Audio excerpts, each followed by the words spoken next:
Chaves acorda de um sonho muito bom. Ele sonhou que estava comendo um delicioso sanduíche de presunto.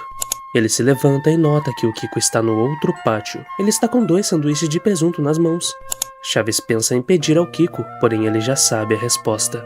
Chaves retorna triste para sua casa no número 8. Será mais um dia de fome e solidão, mas ele tem uma ideia. O Jaiminho sempre lhe dava algumas sobras da janta da noite anterior. Só que faz uns dias que ele não aparece mais para entregar as cartas.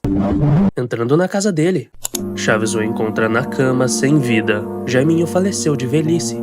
E Chaves, na sua inocência, pensa que ele evitou a fadiga para sempre. Chaves olha as panelas, mas infelizmente só tem feijão estragado. Ele está magro, fraco e desnutrido. Sem forças, ele decide ir para o barril para descansar. Sua única esperança é o... Seu Madruga chega na vila cansado. Ele andou a cidade inteira. Conversou com donos de bares. Observou restaurantes e açougues. Até mesmo tentou apresentações e shows de rua. Só que mais uma vez, ele não conseguiu achar um emprego. Porém, o bico da semana passada garantiu o almoço de hoje. Seu Madruga não sabe o que vai fazer amanhã, mas o de hoje tá pago. Ele sente um cheiro ruim vindo do barril e lembra do Chaves. Faz um bom tempo que ele não aparece. A vila tá tão calma, nem parece que o Chaves mora aqui. Ele é um garoto travesso, mas tem um bom coração. Seu Madruga respira fundo e entra em casa. Seu Madruga manda Chiquinha chamar o Chaves pro desjejum. Depois de um mês, ele finalmente conseguiu uma refeição pro Chaves. Ela faz bico, mas vai até o barril. Só que ao ver a cena, Chiquinha vomita na mesma hora. Seu Madruga vai ver o que tá acontecendo. Ele percebe que o fedor tá além do normal. É comum que ele não tome banho por alguns dias. Chegando mais perto, Seu Madruga se depara com a triste notícia. O corpo de Chaves estava em processo de decomposição. O estado que ele se encontrava não dava para diferenciar as partes do corpo. A madeira do barril impediu o cheiro de se alastrar pelo pátio. A fome o deixou desnutrido e com a imunidade baixa. Quando Chaves entrou no barril para descansar, ele sentiu tanto cansaço que acabou dormindo, sem saber que aquele seria seu último dia. Seu corpo ficou lá por dias, abandonado e esquecido. Todos passavam pelo barril e ignoravam o cheiro por simplesmente ser o Chaves. As pessoas que Chaves tanto amava não notaram que ele estava morrendo aos poucos. Seu Madruga cobre o barril com um lençol e lamenta por não ter se esforçado mais. A culpa o consumiu. Mesmo ele sendo o único que conseguia alimentar o Chaves uma vez ou outra, não foi suficiente. Seu Madruga fracassou. Por que ele não tentou mais? Por que ele não se esforçou mais? Ele sabia que tinha alguém que dependia apenas dele. O que mais dói é que Seu Madruga sabia que ele não iria sobreviver. É um dia comum na vila e Seu Barriga aparece para cobrar o aluguel. Felizmente, ele não é recebido a pancadas pelo Chaves. Ele passa por todas as casas do cortiço e cada um dos inquilinos paga o aluguel com uma expressão vazia no rosto. Com o dinheiro em mãos, ele apenas se despede contando as notas. Seu Barriga não reparou nos olhares. Ele ignora, pois a única coisa que importa é o aluguel. Ele passeia pela vila feliz por não ver o Chaves em lugar nenhum, até que enfim aquele moleque imundo sumiu da vila. E finalmente, ele vem cobrar o aluguel do Seu Madruga, mas ao abrir a porta, Chiquinha olha para ele chorando e o chamando de assassino. Seu Madruga aparece logo atrás, com muita raiva no olhar. Seu Barriga não entende nada, porém Seu Madruga diz a verdade. Chaves morreu dentro da vila, a mesma vila onde Seu Barriga é proprietário. Seu Barriga tenta ir embora, mas todos da vila começam a encará-lo com desgosto. Seu Barriga ignorou os pedidos de ajuda do Chaves. Ele nunca acionou a assistência social, ele só se importava com as taxas que o Seu Madruga pagava para o Chaves continuar frequentando a vila. Seu Barriga é denunciado e levado pela polícia. Ele permitiu que um garoto morresse em sua propriedade. Agora ele terá que assumir as consequências da sua ganância. Patty chega na vila feliz da vida. Ela veio apenas para ver o Chaves. Ela até trouxe um presente. Mas que estranho. Ela não encontra ele em lugar nenhum. Ela procura por ele em todos os cantos, mas infelizmente não o encontra. Chiquinha tá voltando da mercearia com alguns remédios na sacola. Patty logo vai atrás dela para perguntar sobre, mas ao ouvir o nome Chaves, Chiquinha derruba os remédios no chão. Ela ajoelha com uma expressão vazia no rosto. Patty não entende nada e corre para chamar o Seu Madruga, mas ele não tá em casa. Quem sai para atender a Patty é a Dona Clotilde. Patty pede pra ela cuidar da Chiquinha e pergunta onde foi parar o Chaves. Dona Clotilde, a fim de proteger a Patty, apenas diz que o Chaves se mudou pra muito longe. Patty fica triste com a notícia. Ela gostava tanto do Chaves. Ela abaixa a cabeça e entrega um sanduíche de presunto que ela trouxe pro Chaves como presente. Patty diz pra dar ao Chaves quando ele voltar. Dona Clotilde engole seco e abre um sorriso acolhedor, garantindo que vai entregar o presente. Patty vai embora sem saber da tragédia e nunca mais volta. Professor Girafales retorna às aulas. As férias acabaram e a escola precisa funcionar. Ele chega na classe e nota que alguns alunos faltaram. Os que faltaram foram o Nhonho, Kiko, Chiquinha e o Chaves. Girafales pergunta se algum aluno sabe sobre o que aconteceu. Patty fala com voz de choro que o Chaves se mudou para muito longe e que a Chiquinha estava estranha. O professor dá aula normalmente, mas continua intrigado com o que a Patty disse mais cedo. Enfim, ele decide ir à vila. Mas quando ele encontra a Dona Florinda, por um instante ele esquece o que precisava perguntar. Eles entram em casa e logo vem o Kiko encarando um sanduíche de presunto com os olhos fundos e inchados com lágrimas. Girafales então lembra o que veio fazer. Dona Florinda diz que Kiko não está bem e que vai levar ele ao médico. Ele pergunta o porquê, mas Dona Florinda fica em silêncio. O professor então vai até a casa do Seu Madruga, onde pela janela dá pra ver a Chiquinha. Ela estava no mesmo estado que o Kiko, porém bem pior. O professor Girafales orienta o Seu Madruga para levá-la ao médico junto com o Kiko. Ele abre a porta e vai embora da vila. Mas no caminho ele nota que falta alguém. Alguém que ficava ao lado da escada. Ele para e observa, mas nada vem à mente. Seu Madruga aparece novamente e diz ao professor Girafales que o Chaves faleceu. O professor fica sem reação. Mas o Seu Madruga diz pra ele parar de fingir, pois ele sabia bem que Chaves vivia faminto. E só ia pra escola, pois lá ele podia almoçar. Mas a escola entrou em férias prolongadas. Foram quase 3 meses sem aulas. E infelizmente o Chaves não resistiu. O professor Girafales vai embora calado. Seu Madruga acorda e levanta para fazer o café da manhã. Hoje é seu dia de folga, já que ele arrumou um bom emprego recentemente no almoxarifado. Ele prepara 2 ovos mexidos e 2 pães na chapa, a refeição predileta da família. Seu Madruga então separa uma porção e leva até o quarto da Chiquinha. Mas a Chiquinha se recusa a comer outra vez. Ela apenas encara seu pai com uma expressão vazia no rosto. Como de costume, ele deixa o café da manhã na cômoda e fecha a porta do quarto. Seu Madruga está sem opções. Ele não sabe mais o que fazer em relação a Chiquinha. Depois que ela viu o corpo apodrecido do Chaves no barril, Chiquinha passou a vomitar frequentemente após as refeições, até parar de se alimentar por completo. Ela começou a ter ataques de pânico à noite e surtos no meio da vila. Ela saía de madrugada procurando pelo barril do Chaves. Agora ela não sai mais da cama e está cada vez mais magra. Seu Madruga já tentou conversar, mas a Chiquinha não consegue se comunicar e quando tenta falar algo, ela chora. Chiquinha adquiriu um trauma profundo e praticamente incurável. Seu Madruga não teve escolha senão internar a própria filha no hospital. Chiquinha não frequenta mais a vila. Chaves acorda e levanta do seu barril. Logo ele vê um carrinho super legal do Kiko no chão e decide brincar com ele. O Kiko é muito legal, ele deixa o Chaves brincar com todos os brinquedos dele agora. E também sempre traz um sanduíche de presunto para eles comerem.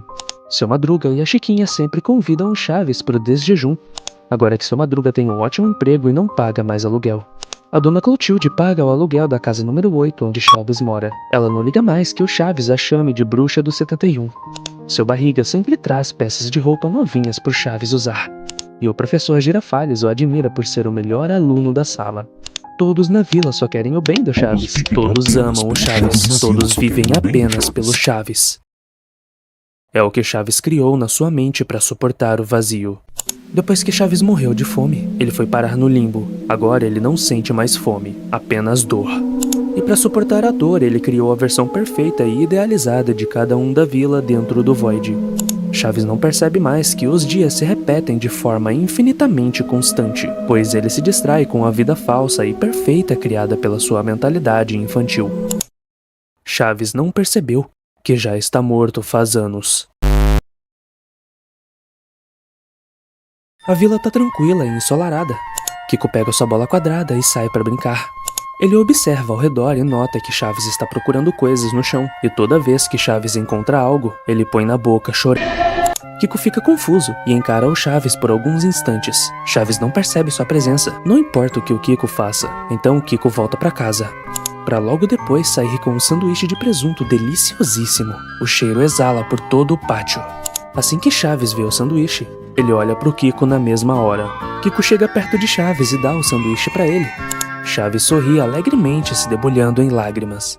Porém, Seu Madruga chega na vila e se depara com o Kiko no meio do pátio sozinho. Seu Madruga pergunta ao Kiko o que ele tá fazendo, e ele diz que está oferecendo um sanduíche pro Chaves. Seu Madruga abaixa a cabeça, pois ele sabe que vai ter que lembrar o Kiko outra vez. Chaves morreu faz 1 ano por desnutrição. A pobreza não deixou Seu Madruga o alimentar. A soberba não deixou Dona Florinda o acolher. A ganância não deixou Seu Barriga o sustentar. E a infantilidade não deixou Kiko entender a seriedade da situação. Seu Madruga olha pro Kiko e reforça que não foi culpa dele, dizendo que ele precisa superar essa perda, pois nada vai mudar o passado.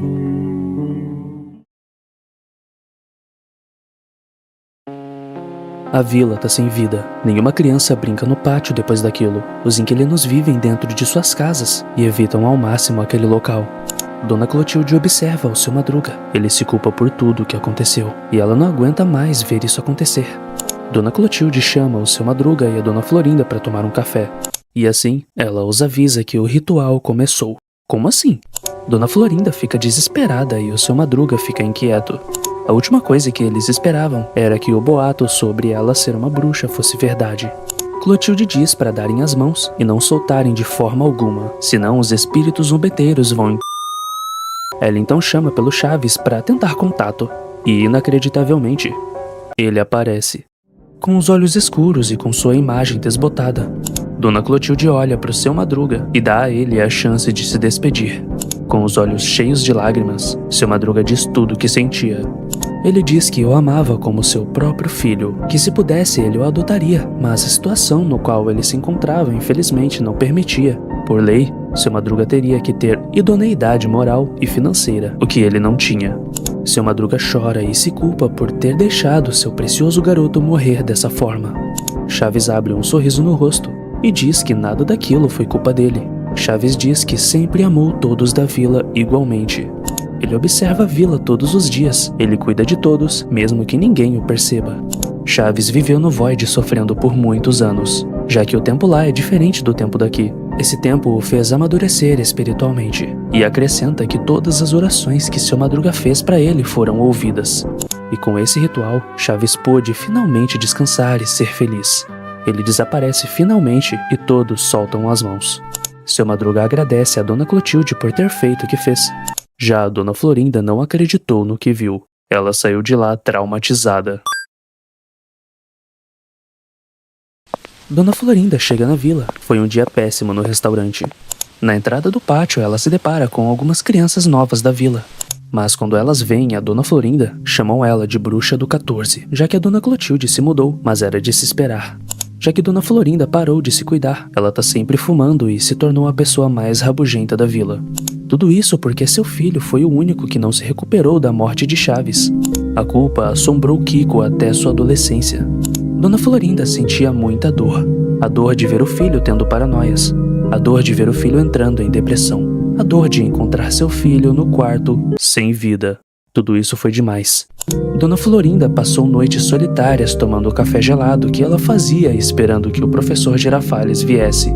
Ele, que sempre vinha trazer flores e alegrar um pouco o dia, desistiu de cuidar da Dona Florinda. Ele quem encontrou o corpo de Kiko ao lado de vários remédios e sanduíches de presunto no chão do quarto. Dona Florinda se negou a acreditar no que viu e sempre dizia que Kiko estava apenas dormindo, porém o cheiro fétido havia impregnado a casa toda. Dentro de uma casa vazia e solitária, presa com a culpa e a solidão, ela foi a última pessoa a sentir as consequências da morte de Chaves.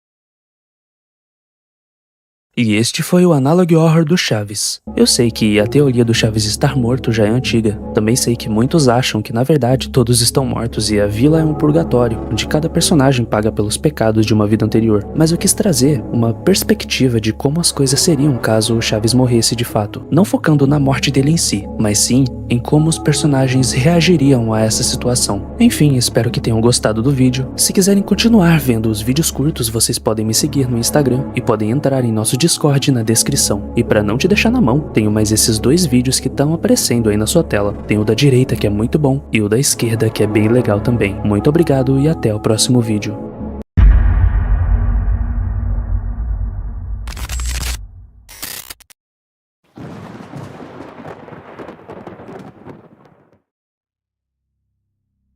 Tudo começou há uns 3 anos, quando eu e Cira decidimos sair da capital.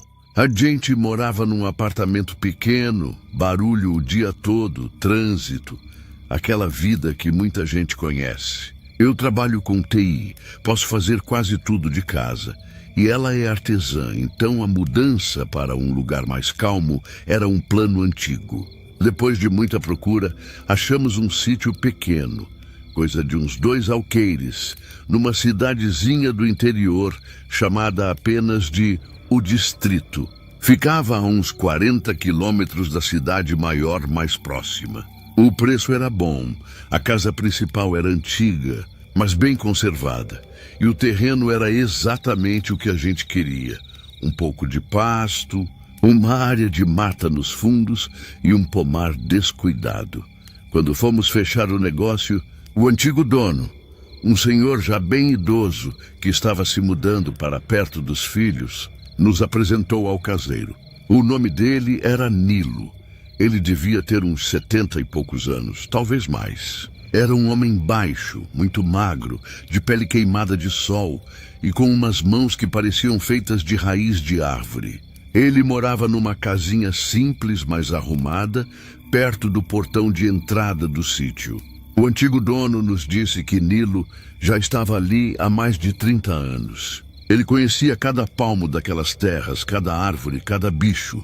Era quieto, falava o mínimo necessário e tinha um jeito meio permanente, como se fizesse parte da paisagem. Decidimos mantê-lo claro. Era o certo a se fazer e, para ser honesto, a gente não entendia nada de cuidar de um sítio.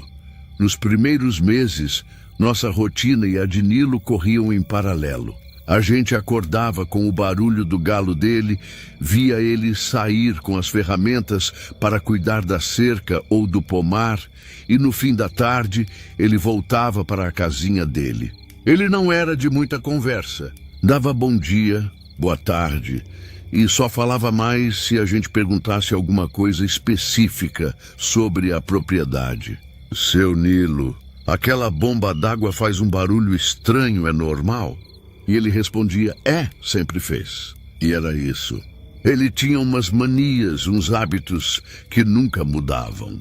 Todo santo dia, por volta das 6 da tarde, quando o sol sumia atrás do morro, ele acendia um lampião a querosene. A gente até achava curioso, porque ele tinha eletricidade na casa dele, mas ele preferia o lampião. Depois de acender, ele fazia uma ronda. Saía da casinha dele com o lampião na mão e caminhava devagar por toda a propriedade. Passava pelo galinheiro. Ia até a porteira dos fundos, perto da mata. Voltava pelo pasto. Conferia a bomba d'água e o pequeno depósito de ferramentas. A gente via a luz amarelada do lampião se movendo na escuridão. Um ponto de luz que subia e descia devagar, balançando no ritmo dos passos dele. Durava uns 40 minutos essa ronda.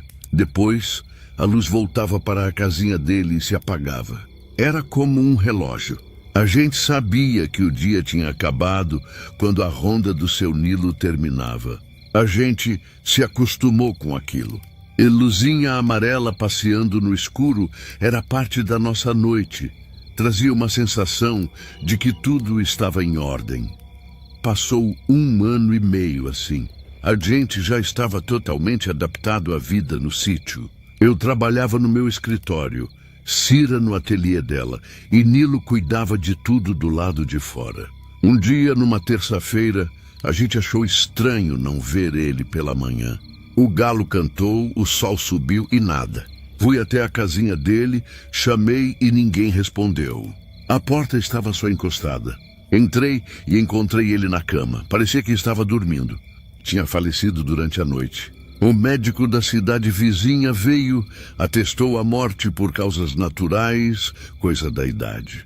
Ele não tinha família, ninguém que a gente soubesse. Os vizinhos mais antigos comentaram que ele veio de longe, muitos anos atrás, e nunca falou do passado. Nós cuidamos de tudo, do enterro simples no cemitério do distrito. Foi um dia estranho, silencioso. A casinha dele ficou vazia. Nas primeiras semanas, a ausência dele foi muito sentida. Era esquisito não ver a figura magra dele de chapéu andando pelo terreno. Era mais esquisito ainda o silêncio. A gente que teve que aprender a cuidar das galinhas, a ligar a bomba, a consertar uma cerca. À noite, principalmente, era diferente. Sem a luz do lampião fazendo a ronda, a escuridão parecia mais densa, mais completa. O sítio parecia maior e mais vazio. A primeira vez que aconteceu foi mais ou menos um mês depois da morte dele. Era uma noite de sábado. Eu estava na sala vendo um filme com as luzes apagadas. A TV ficava de frente para uma janela grande que dava para a varanda e para o quintal. Durante uma cena mais escura do filme, a tela ficou quase preta por um segundo. Nesse instante, vi um reflexo na tela. Não era o meu reflexo, nem o da Cira, que estava no sofá ao meu lado. Foi rápido, um vulto passando do lado de fora, na área do quintal. O que me chamou a atenção foi um ponto de luz amarelada, baixo, que se movia junto com o vulto. Pensei que fosse um vizinho, algum carro passando na estradinha de terra lá longe, mas não fazia sentido. A luz era fraca, como a de uma vela ou um lampião. Pulei do sofá e fui até a janela. Olhei para fora. Não tinha nada. Escuridão total, só o som dos grilos. Cira perguntou o que foi. Eu disse que achei ter visto alguma coisa. Não dei muita importância, pensei que fosse um truque de luz. O reflexo de alguma coisa de dentro da sala na tela da TV. Umas 2 semanas depois, aconteceu de novo. Desta vez foi Cira. Ela estava no banheiro escovando os dentes antes de dormir. O espelho do banheiro é grande, fica em cima da pia. Ela me contou depois, de um jeito muito calmo, objetivo. Disse que enquanto olhava para o próprio rosto no espelho, viu por cima do ombro um reflexo atrás dela. Era a imagem de um homem parado no batente da porta do banheiro, segurando um lampião aceso. A descrição dela foi precisa. Um homem baixo, de chapéu, com a luz amarelada iluminando o chão perto dele. Ela disse que não sentiu medo. Foi mais uma surpresa, uma estranheza.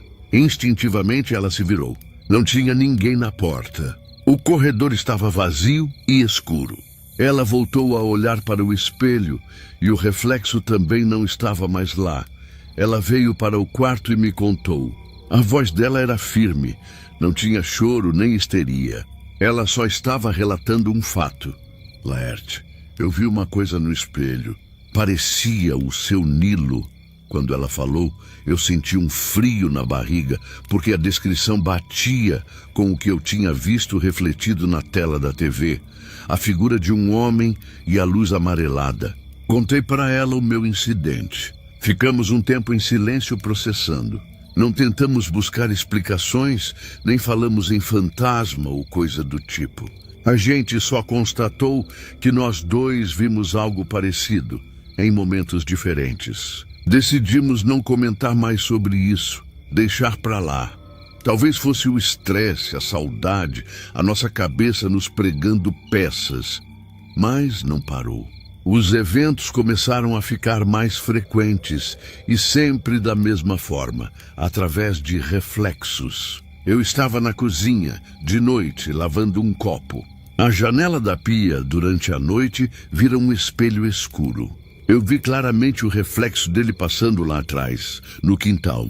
A silhueta magra, o andar lento, o balanço do lampião na mão direita. Eu olhava para fora e não havia nada. Apenas o breu.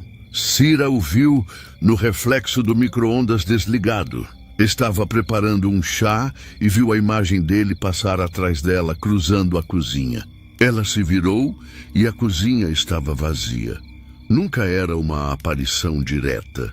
Nunca o vimos com nossos próprios olhos, apenas o reflexo dele. Em janelas, espelhos na tela da TV ou do computador desligado, na superfície polida de um móvel de madeira escura, até numa panela de inox que estava pendurada na parede. E era sempre a mesma cena. Nilo, com suas roupas de trabalho, seu chapéu, caminhando devagar, segurando o lampião. O rosto dele nunca era nítido. Era mais a forma geral, a silhueta que a gente conhecia tão bem. Ele nunca olhava para nós. Estava sempre de perfil passando, como se estivesse no meio da sua ronda noturna. O mais estranho era a luz do lampião. No reflexo ela era viva, amarela, trêmula. Mas quando olhávamos para o local real, não havia fonte de luz alguma. Começamos a testar as coisas de forma metódica. Quando um de nós via o reflexo, o outro ia imediatamente para fora com uma lanterna potente para ver se havia alguém. Nunca encontramos ninguém. Nenhuma pegada, nenhum sinal. Os cachorros que tínhamos, 2 vira-latas que dormiam na varanda, nunca latiam. Eles agiam como se nada estivesse acontecendo. Isso era o que mais nos intrigava. Se houvesse alguém de fato andando pelo quintal, os cachorros fariam um escândalo. Certo dia, eu estava trabalhando no meu escritório. A janela fica de frente para a estradinha de acesso ao sítio. Era fim de tarde, umas 5:30. A luz já estava diminuindo. Eu desviei o olhar da tela do computador por um instante e olhei para a janela. No vidro, vi o reflexo dele. Mas desta vez foi diferente. Ele não estava passando. Estava parado, perto do portão de entrada, de costas para a casa, como se estivesse olhando para a estrada. O lampião estava no chão ao lado dele. Fiquei observando o reflexo por uns 10 segundos. Era nítido. Então, levantei a cabeça e olhei diretamente para o portão. Não tinha ninguém lá. O portão estava fechado e o espaço em volta vazio. Quando voltei a olhar para o reflexo na janela, ele também não estava mais lá. Isso começou a se tornar parte da nossa rotina. A gente não se assustava mais, no sentido de gritar ou sair correndo. Era mais uma sensação constante de estranheza, de que algo estava fora do lugar. A gente se acostumou. Às vezes, Cira estava na sala costurando e dizia, sem levantar a cabeça, "Ele passou agora na janela da sala." Eu respondia da cozinha, "Eu sei, vi pelo reflexo na porta do armário." Era assim, factual. Não havia mais o que discutir. Decidimos tirar o espelho grande do nosso quarto. Pensamos que talvez, com menos superfícies refletoras, os eventos diminuíssem. Colocamos o espelho no depósito de ferramentas. Não adiantou. Naquela mesma noite eu estava no carro, manobrando para guardar na garagem. Olhei pelo retrovisor interno e o vi. O reflexo dele estava no banco de trás do carro, sentado, olhando para a janela, com o lampião apagado no colo. Gelei. Foi a primeira vez que o vi dentro de um espaço nosso. Freiei o carro. Me virei para olhar o banco de trás, vazio. Olhei de novo no retrovisor e o reflexo tinha sumido. O pior foi a vez do espelho do depósito. Cira precisou pegar uma furadeira e foi até lá. O depósito é escuro. Só tem uma lâmpada fraca. O espelho que tiramos do quarto estava encostado na parede dos fundos, coberto com um lençol velho. Ela disse que quando entrou, sentiu o cheiro. Um cheiro muito específico que a gente associava a ele. Uma mistura de terra úmida, fumo de rolo e querosene. O cheiro estava forte lá dentro. Ela pegou a furadeira e, quando estava saindo, olhou para o espelho. O lençol tinha escorregado um pouco e, numa fresta do vidro, ela viu o reflexo dele. Ele estava em pé no meio do depósito, de frente para ela, olhando diretamente para o espelho. E, segundo ela, pela primeira vez, ele não estava segurando o lampião. O lampião estava no chão, aceso. O reflexo dele levantou uma mão lentamente e tocou a superfície do espelho por dentro. Cira disse que largou a furadeira e saiu de lá. Não correu, apenas andou rápido. Fechou a porta e voltou para casa. Ela me contou isso com a voz completamente neutra. Naquela noite fui até o depósito. O cheiro tinha sumido. Acendi a luz e olhei o espelho. O lençol estava cobrindo-o completamente do jeito que deixamos. A gente nunca pensou em se mudar. O sítio era nossa casa. E, de certa forma, o que acontecia não era ameaçador. Era só errado, inexplicável. Não havia som, não havia interação direta. Era apenas um eco visual, preso em superfícies refletoras. Um registro de uma rotina que não existia mais. Tentamos uma coisa. Compramos um lampião exatamente igual ao dele numa loja de antiguidades. Numa noite, acendi o lampião e refiz o caminho exato da ronda que ele fazia. Caminhei devagar, passei pelo galinheiro, pela porteira dos fundos, voltei pelo pasto. Cira ficou me observando da janela da cozinha. Quando terminei e voltei para casa, perguntei a ela: "E aí?" Ela balançou a cabeça. "Nada. Só vi você andando com o lampião." Naquela mesma noite, mais tarde, estávamos na cozinha e vimos o reflexo dele na janela escura. Ele estava fazendo a ronda dele com o lampião dele. Nossa tentativa não mudou nada. Era como se existissem duas versões da mesma realidade e uma delas só aparecesse em reflexos. O tempo foi passando. Faz quase 2 anos que convivemos com isso. E acontece talvez 2, 3 vezes por semana. Às vezes, ficamos umas semanas sem ver nada. E quando pensamos que acabou, ele aparece de novo. No reflexo da poça d'água depois de uma chuva forte. No vidro do box do banheiro, embaçado pelo vapor. Uma vez, eu estava calibrando o pneu do carro e o vi na calota cromada. Sempre a mesma figura silenciosa, fazendo sua ronda. A casinha dele continua lá, fechada.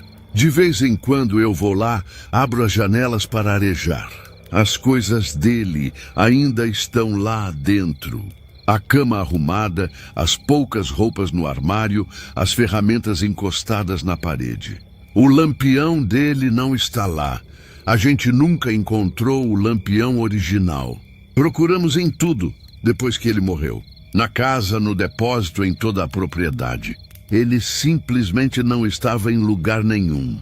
Outro dia, um amigo nosso da cidade veio nos visitar, passou o fim de semana aqui. Ele não sabe de nada, claro. No domingo à noite estávamos na varanda conversando. Ele estava de costas para a porta de vidro da sala. Eu estava de frente para ele. Enquanto ele falava, eu vi no reflexo do vidro atrás dele a figura de Nilo passar devagar, cruzando a sala, com a luz do lampião balançando. Eu não mudei de expressão. Continuei prestando atenção no que meu amigo dizia. Ele não percebeu nada. O reflexo passou e sumiu. A vida continuou. É assim que vivemos agora. Com um morador extra que só existe em reflexos. Ele não nos incomoda.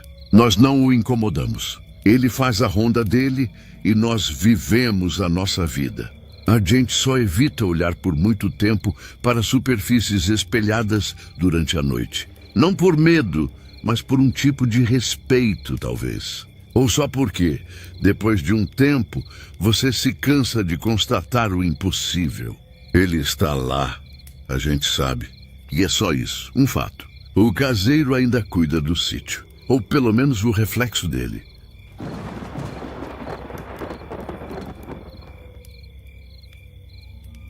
Eu nasci e fui criado na zona rural de Santo Antônio da Alegria, interior de São Paulo.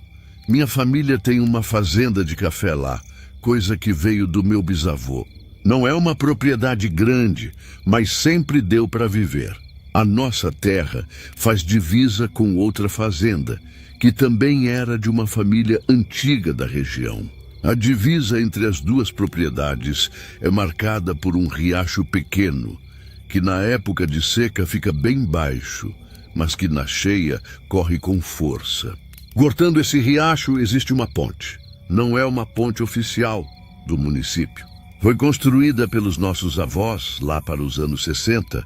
É uma ponte simples, com bases de concreto e um tablado de pranchas grossas de madeira, larga o suficiente para passar uma caminhonete ou um trator pequeno. Ela sempre esteve ali. Para nós, era só parte da paisagem, um atalho para ir de uma propriedade a outra ou para chegar mais rápido na estrada de terra principal. Durante toda a minha infância e juventude, eu passei por aquela ponte incontáveis vezes. De dia, de noite, a pé, de bicicleta, de carro. O som das pranchas de madeira rangendo sob o peso era familiar. O cheiro de umidade que vinha do riacho, a visão do bambuzal que crescia na margem da terra dos vizinhos. Nunca houve nada de especial ou estranho nela. Era só uma ponte de madeira.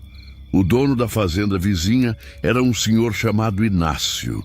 Meu pai Lázaro e ele se conheciam a vida inteira. Não eram amigos de frequentar a casa um do outro, mas tinham um respeito mútuo, de vizinhos que compartilham a mesma vida, os mesmos problemas com chuva, com praga, com preço de saca de café.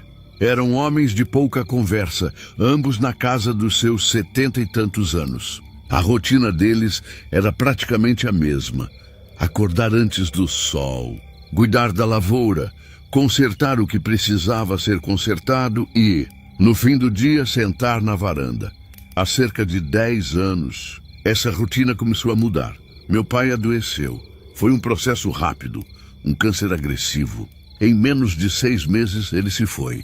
Foi um baque para a família, claro, mas lidamos com a situação de forma prática, como ele gostaria. O enterro foi no cemitério da cidade e a vida na fazenda precisava continuar. Eu e meu irmão mais novo assumimos a administração. Uns 4 meses depois da morte do meu pai, recebemos a notícia de que o senhor Inácio também tinha falecido. Um infarto durante o sono. Foi outra perda sentida na região. 2 patriarcas, 2 homens que representavam a história daquele lugar, indo embora em um intervalo tão curto de tempo. A fazenda dele ficou sob os cuidados do filho, que morava em Ribeirão Preto e vinha nos fins de semana para ver como as coisas estavam. Foi depois disso, talvez 1 ou 2 meses após a morte do Inácio, que as coisas na ponte começaram a ficar diferentes. A primeira pessoa a notar foi um dos nossos funcionários, um rapaz que trabalha conosco há muitos anos. Ele estava voltando para a casa dele, que fica do outro lado da nossa propriedade. Já era noite, por volta das 8. Ele passou pela ponte de moto, como fazia todos os dias. No dia seguinte, ele comentou comigo, de passagem: "Seu Iago, o senhor não achou que o tempo deu uma virada estranha ontem à noite?" Passei na ponte e chegou a me dar um arrepio, um frio que não era do sereno. Eu não dei muita atenção. Achei que era só uma impressão dele. A primeira vez que eu mesmo senti foi numa noite de quinta-feira. Eu precisei ir até o galpão para buscar uma peça para a colheitadeira e decidi cortar caminho pela ponte. Era uma noite normal de inverno, fria, mas sem vento. O céu estava limpo, estrelado. Caminhei até a entrada da ponte. No momento em que pisei na primeira prancha de madeira, a temperatura mudou. Não foi uma mudança gradual, foi instantânea. Era como entrar numa câmara frigorífica. O ar ficou gelado, denso, e o frio parecia penetrar na roupa. Eu sentia na pele, no rosto, nos ossos. Achei estranhíssimo. Parei no meio da ponte. O frio era intenso. Olhei em volta para o céu, para o mato. Nada, nenhum sinal de vento ou neblina. Continuei andando e assim que meu pé tocou a terra do outro lado, o frio sumiu. A temperatura voltou ao normal da noite. A mesma sensação de antes. Voltei, pisei na ponte de novo. O frio estava lá. Saí da ponte. O frio sumia. Repeti isso umas 3 ou 4 vezes. Era um fenômeno localizado, restrito ao exato comprimento da ponte. Não tinha explicação lógica. Comecei a prestar mais atenção. Comentei com meu irmão e ele resolveu testar. Foi lá à noite e sentiu a mesma coisa. Uma queda de temperatura brusca e inexplicável, apenas sobre o tablado de madeira. Não acontecia durante o dia, apenas depois que o sol se punha. Mas isso era só o começo. Uma semana depois, tivemos o segundo fenômeno. Minha mãe, que raramente sai de casa à noite, precisou ir levar um remédio para uma comadre que mora numa casa, depois da propriedade do Inácio. Eu me ofereci para ir, mas ela insistiu, disse que queria conversar um pouco. Ela foi com a nossa caminhonete. Era por volta de umas 9 da noite. Ela demorou mais do que o esperado para voltar. Quando chegou, estava quieta, com uma expressão estranha. Perguntei se estava tudo bem. Ela só respondeu que estava cansada e foi dormir. No dia seguinte, no café da manhã, ela contou. Disse que na volta, ao passar pela ponte, sentiu não apenas o frio, mas outra coisa, um peso. Ela descreveu como se o ar tivesse ficado mais grosso, mais pesado, difícil de respirar. E junto com isso, uma sensação de cansaço extremo. Uma letargia que tomou conta do corpo dela. Ela disse que os braços ficaram pesados no volante, as pernas pareciam de chumbo. Ela só queria parar o carro e dormir ali mesmo. A sensação foi tão forte que ela teve que se esforçar muito para continuar acelerando e sair da ponte. Assim que as rodas da caminhonete saíram da madeira, o sentimento desapareceu completamente. Ela se sentiu normal de novo. A partir daí, os relatos se tornaram mais comuns. Um primo nosso, que veio passar uns dias, foi pescar no riacho à noite e, ao voltar pela ponte, sentiu a mesma coisa: o frio e o peso no corpo. Ele descreveu como uma preguiça que te derruba. Ninguém conseguia explicar. Era só uma sensação. Mas era consistente. Todos que passavam por lá à noite relatavam a mesma coisa. Começamos a evitar a ponte depois de escurecer, usando o caminho mais longo pela estrada de terra.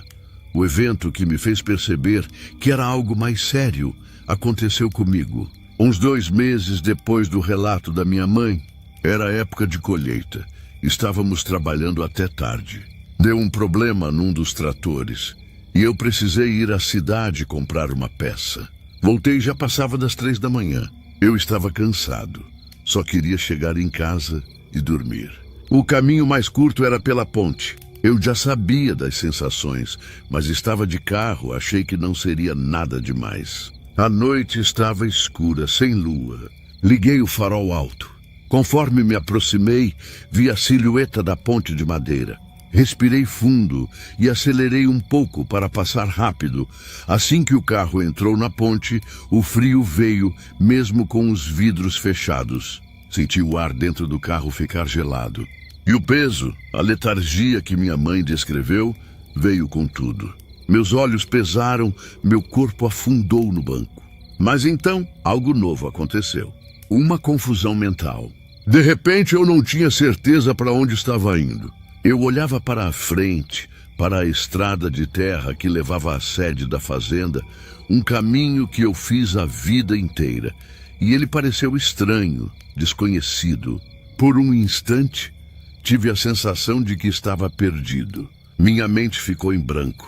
Eu tirei o pé do acelerador e o carro foi parando, bem no meio da ponte. Eu fiquei ali parado, com o motor ligado e os faróis iluminando o nada sem saber o que fazer. Não era medo, era um vazio, uma desorientação completa. Eu não sabia se devia seguir em frente, dar ré ou sair do carro. Fiquei ali por não sei quanto tempo. Talvez 1 minuto, talvez 5. O que me tirou daquele estado foi um barulho. Um cachorro latiu longe. O som pareceu quebrar o feitiço. A clareza voltou de uma vez. Eu sabia onde estava, para onde ia. A sensação de estar perdido sumiu, mas a letargia e o frio continuavam. Pisei fundo no acelerador. O carro cantou pneu na madeira e eu saí da ponte o mais rápido que pude. Assim que saí, tudo voltou ao normal. A temperatura, a clareza mental. Estacionei o carro na frente de casa e fiquei um bom tempo lá dentro, só respirando, tentando entender o que tinha acontecido. Depois dessa noite, a regra se tornou oficial na família. Ninguém, em hipótese alguma, atravessa aquela ponte depois da meia-noite. E, principalmente, nunca depois das 3 da manhã. Nós avisamos os funcionários, os parentes, qualquer visita que aparecesse. Alguns achavam que era superstição, mas a gente não insistia. Apenas avisava. Os fenômenos continuaram. O filho do Inácio, que vinha nos fins de semana, também sentiu. Ele me contou que uma vez chegou de madrugada e, ao passar pela ponte, se sentiu tão cansado que teve que parar o carro e cochilar por uns 10 minutos antes de conseguir seguir viagem. Ele achou que era só o cansaço da estrada, mas quando eu contei as nossas experiências, ele ficou pálido. Disse que também sentia o frio e que a ponte lhe dava uma sensação ruim. O caso mais estranho aconteceu com um retireiro novo que contratamos. Ele não era da região, não conhecia as histórias. Uma noite, ele foi a um bar no vilarejo próximo e bebeu um pouco a mais. Voltou a pé. Já passava das 4 da manhã. Ele não apareceu para trabalhar no dia seguinte. Achamos ele por volta do meio-dia, dormindo profundamente no meio do bambuzal, a uns 50 metros da ponte. Quando o acordamos, ele estava completamente desorientado. Não sabia onde estava, nem como tinha chegado ali. A última coisa que ele lembrava era de ter pisado na ponte. Ele disse que sentiu um frio e um sono incontrolável. Depois disso, um branco total. Ele não se lembrava de ter andado até o bambuzal. Ele pediu as contas e foi embora na mesma semana. Um tempo atrás, apareceu um sujeito na região, um pesquisador ou algo do tipo. Ele andava conversando com os moradores mais antigos, coletando causos e histórias de assombração. Ele ficou sabendo da nossa ponte e veio conversar comigo. Eu não sou de falar dessas coisas, mas resolvi contar a ele, de forma objetiva, exatamente o que eu relatei aqui. Ele ouviu tudo com muita atenção, sem fazer cara de espanto. Anotou algumas coisas num caderno. Quando terminei, ele disse que o padrão era interessante. Segundo ele, em muitos locais onde ocorrem fenômenos assim, há um histórico de eventos marcantes, como mortes, especialmente de pessoas com uma forte ligação com a Terra. Ele achou a coincidência das mortes do meu pai e do senhor Inácio, e o início dos eventos logo depois muito significativa. Ele não deu nenhuma explicação sobrenatural, apenas disse que a energia do lugar parece ter mudado. Ele tirou umas fotos da ponte, mediu a temperatura com um aparelho e foi embora. Nunca mais o vi. Hoje a situação é essa. A ponte continua lá. Durante o dia é uma ponte comum. O sol bate na madeira, os pássaros cantam no riacho, a vida segue normal. Mas à noite ela se transforma. Nós nos acostumamos. Não é algo que nos aterroriza no dia a dia. É mais um fato da natureza, como saber que em tal época do ano aparecem cobras, ou que não se deve ficar debaixo de árvore durante uma tempestade. Nós simplesmente aprendemos a conviver com a particularidade daquela ponte. Às vezes, quando estou na varanda à noite, eu olho na direção dela. Não dá para vê-la daqui, fica atrás de um morro. Mas eu sei que ela está lá, silenciosa no escuro. E alguma coisa acontece nela. Não sei o que é e parei de tentar encontrar uma explicação. É só uma parte da nossa terra agora. Um pedaço de uns 20 metros de comprimento, que depois de uma certa hora pertence a outra coisa.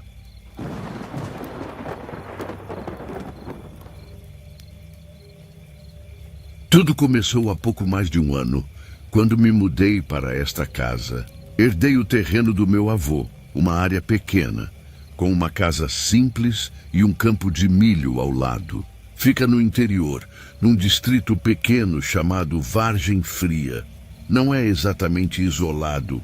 Há outros sítios e casas a algumas centenas de metros de distância, mas a minha propriedade é a última de uma estrada de terra secundária. Então o movimento é quase zero. O terreno é cercado por uma cerca de arame farpado antiga, e o milharal ocupa a maior parte do espaço, vindo desde a lateral da casa até o fundo do lote. A casa em si é pequena, um quarto, uma sala, cozinha e um banheiro.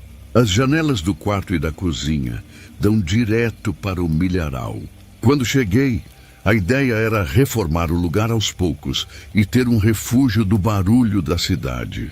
Passei os primeiros meses limpando, pintando, ajeitando a fiação.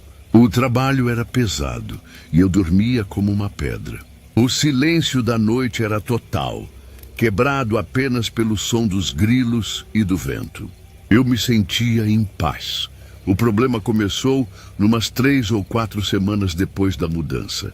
Eu acordei no meio da noite com sede. Fui até a cozinha, bebi um copo d'água e, por puro hábito, olhei pela janela que fica em cima da pia. A lua estava cheia, iluminando o campo de milho com aquela luz pálida, quase prateada. Foi quando eu vi. Tinha uma pessoa caminhando no meio do milharal. A figura era alta, bem mais alta que a média, e magra. Movia-se de forma constante, numa linha reta, paralela à casa, indo em direção ao fundo do terreno. Não parecia estar fazendo nada de especial, só andando. A distância era de uns 30 metros, talvez 40. Eu não conseguia ver detalhes do rosto ou das roupas. Era só uma silhueta escura contra o milho iluminado.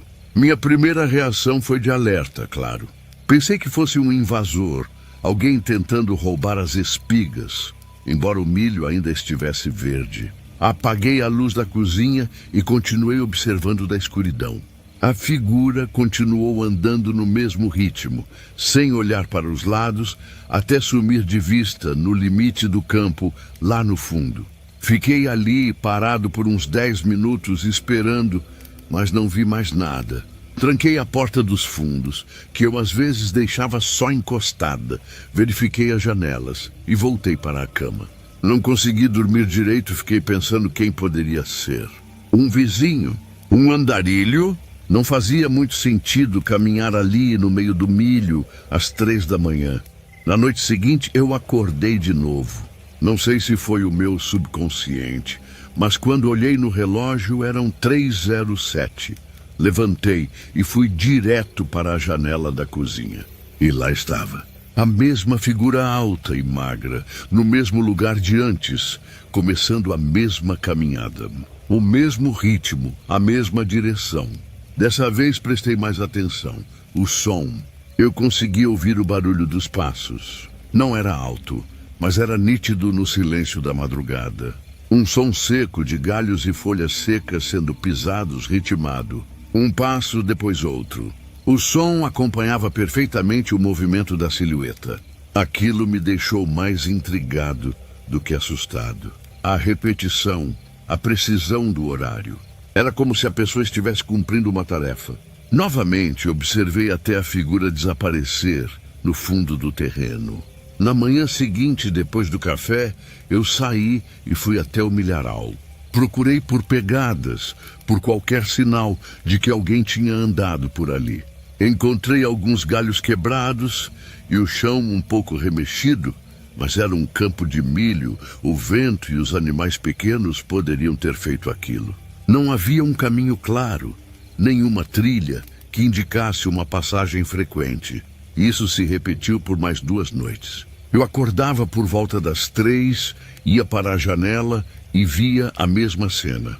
A figura alta e magra, os passos ritmados, a caminhada em linha reta. Na quinta noite, eu decidi que ia fazer alguma coisa, não para confrontar, mas para entender. Deixei a porta dos fundos entreaberta antes de ir dormir. Coloquei um calçado leve ao lado da cama. Programei o alarme do celular para 2h55, para não correr o risco de perder. Quando o alarme vibrou, levantei em silêncio. Fui para a janela e esperei. Pontualmente às 3h02, a figura apareceu no mesmo ponto de sempre e começou a caminhar. O som dos passos chegou até mim, regular e constante. Esperei a figura se afastar um pouco, uns 50 metros, e então saí de casa. A noite estava fria e o orvalho molhava a grama baixa atrás da casa. Caminhei devagar, tentando não fazer barulho. Contornei a lateral da casa e parei na beira do milharal. A figura continuava andando, de costas para mim, jamais para o meio do campo. O som dos seus passos era claro. Respirei fundo e entrei no milharal.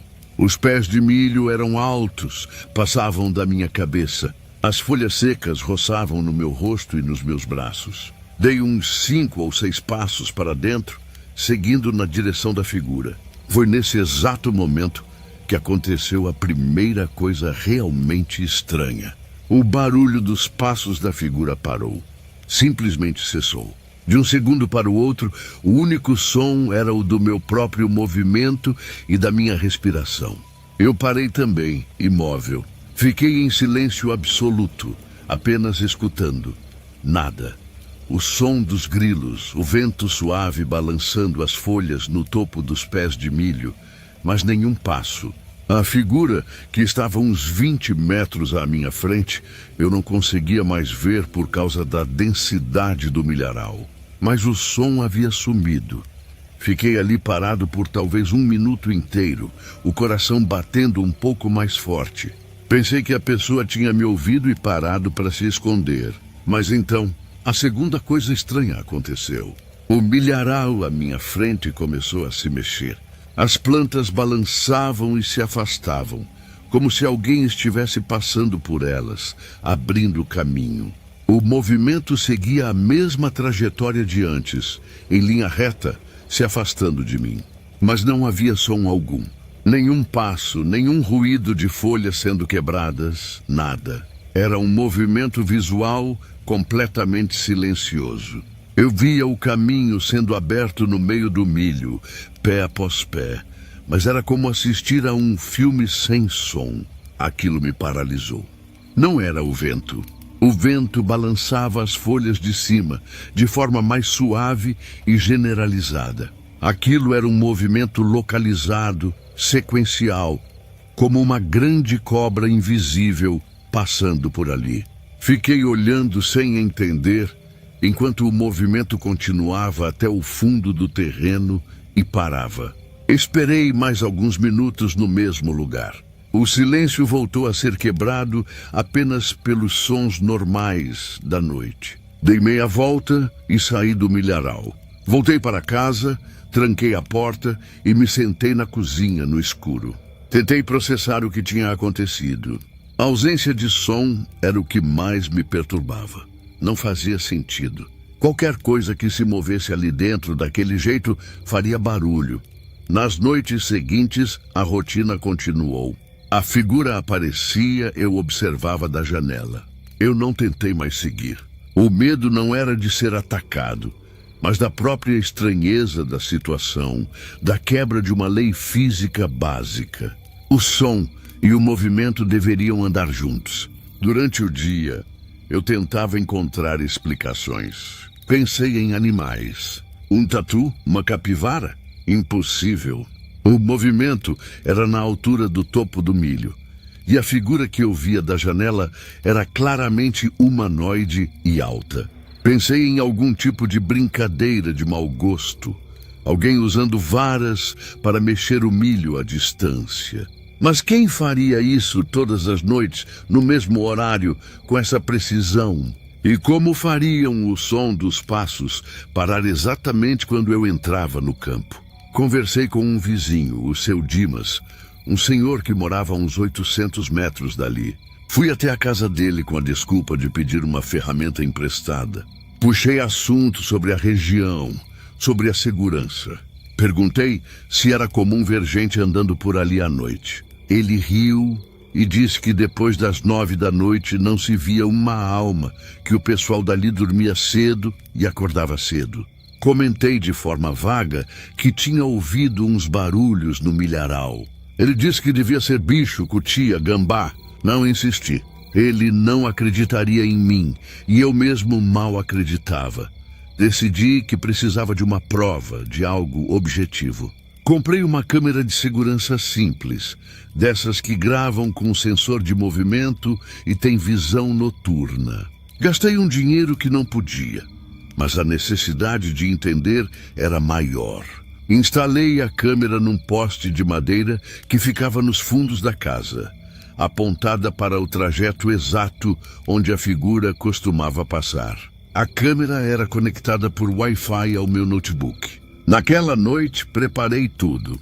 Por volta das 2h50, eu já estava sentado na frente do computador, com a tela da câmera aberta. Às 3h04, a figura apareceu na imagem. A qualidade da visão noturna não era ótima. A imagem era granulada e em preto e branco, mas era inconfundível. Uma forma alta e fina, movendo-se entre as fileiras de milho. O microfone da câmera captava o som do vento e, bem baixo, o som dos passos, aquele croque-croque rítmico. Fiquei assistindo na tela. A figura andava. Os passos eram audíveis. Então fiz o mesmo de antes. Saí de casa em silêncio e entrei no milharal. Assim que dei os primeiros passos para dentro do campo, olhei para a tela do notebook que eu tinha deixado na cozinha, visível pela janela. A figura na imagem continuava se movendo, ou melhor, o milho na frente dela continuava se abrindo. Mas pelo microfone da câmera, o som dos passos tinha parado. Exatamente no mesmo instante em que eu entrei no campo. Eu estava a uns 20 metros da câmera, mas a minha presença de alguma forma afetava o som que ela captava. Continuei olhando a tela. O movimento silencioso prosseguiu até sair do enquadramento. Voltei para dentro e rebobinei a gravação. Estava tudo lá. O início com a figura e o som, a minha entrada no campo. Eu não aparecia na imagem, mas sabia o momento exato. E a súbita interrupção do áudio dos passos, enquanto o vídeo continuava mostrando o milharal se movendo. Essa experiência com a câmera me deixou ainda mais confuso. A coisa, o que quer que fosse, parecia interagir com a minha presença mesmo à distância. Era como se a minha tentativa de observação direta e próxima alterasse uma das propriedades do fenômeno, o som. Passei a fazer pequenos experimentos. Numa noite, em vez de entrar no milharal, eu só abri a porta dos fundos e fiquei parado na soleira. A figura apareceu, caminhou e o som dos passos continuou normal do começo ao fim. Na outra noite, eu dei a volta pela frente da casa e me aproximei do milharal pelo outro lado, o lado da estrada. A mesma coisa. Enquanto eu estivesse fora do limite do campo, o som persistia, mas bastava eu colocar um pé para dentro, entre a primeira fileira de milho, e o som dos passos cessava instantaneamente. O movimento visual, no entanto, nunca parava. Ele continuava seu curso, indiferente. Um primo meu, o Eliseu, veio me visitar um fim de semana. Ele mora em outra cidade e é uma pessoa muito cética, pragmática. Eu não queria contar, achava que ele ia me chamar de louco. Mas na sexta-feira à noite, depois de umas cervejas, a conversa chegou em assuntos estranhos e eu acabei falando. Contei tudo, desde o começo, da forma mais neutra possível. Ele ouviu com atenção sem me interromper. Quando terminei, ele ficou em silêncio por um tempo e depois disse: "Preciso ver isso." Eu avisei que era sempre na mesma hora. Ele topou ficar acordado. Ajustamos o alarme para 2h50. Quando tocou, fomos para a janela da cozinha. Eu não precisei dizer nada. Às 3h03, ele viu. Ali, ele sussurrou apontando. A figura tinha aparecido. Ele ficou olhando, os olhos fixos. É alto mesmo, ele comentou. E o barulho? Dá para ouvir os passos daqui. Eu confirmei com a cabeça. Ficamos observando por uns minutos. Então eu disse, agora vem a parte estranha. Fica aqui olhando, não tira o olho. Eu vou lá fora. Ele pareceu um pouco nervoso, mas concordou. Eu saí, dei a volta e entrei no milharal, como sempre fazia. Dei uns 10 passos para dentro e parei. Fiquei ali no escuro, cercado pelos pés de milho. Depois de uns 2 minutos, voltei para casa. Eliseu estava pálido. Ele estava sentado à mesa da cozinha, olhando para o nada. O barulho parou, ele disse a voz baixa. No momento em que você entrou lá, o som parou, mas a coisa continuou se mexendo. Eu vi o milho se mexendo até o fim. Que porra é essa? Eu não tinha resposta. Só disse, acontece toda noite. A presença de Eliseu e a sua reação validaram a minha experiência. Eu não estava imaginando, não era um delírio, era real. Passamos o resto da noite conversando sobre aquilo. Tentamos bolar teorias. Holograma? Algum tipo de projeção? Mas e o som? E a interação com a minha presença? Aparelhos de som direcionado?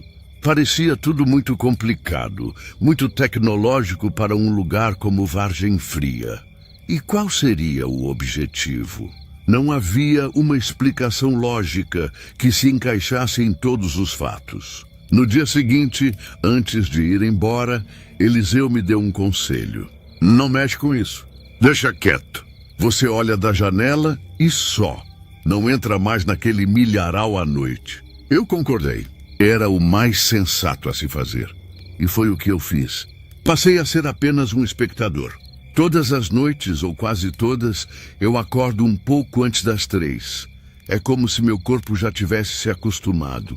Vou até a janela da cozinha, às vezes com uma xícara de café, e espero. A figura aparece, anda, faz o seu barulho. Eu observo até ela sumir. Depois volto para a cama. É um ritual. Deixei de sentir medo. Agora é mais uma espécie de curiosidade resignada. É um evento que acontece no meu quintal, como a chuva ou o nascer do sol. Apenas acontece. Houve algumas variações ao longo do tempo. Em noites de tempestade, com muito vento e chuva, a figura não aparece. O milharal se agita com a força da natureza, mas o movimento específico, ritmado, não está lá. Em noites sem lua, na escuridão total, eu não consigo ver a silhueta. Mas se eu abrir a janela, eu consigo ouvir os passos. Eles começam no mesmo lugar e terminam no mesmo lugar. O som percorre o trajeto de sempre.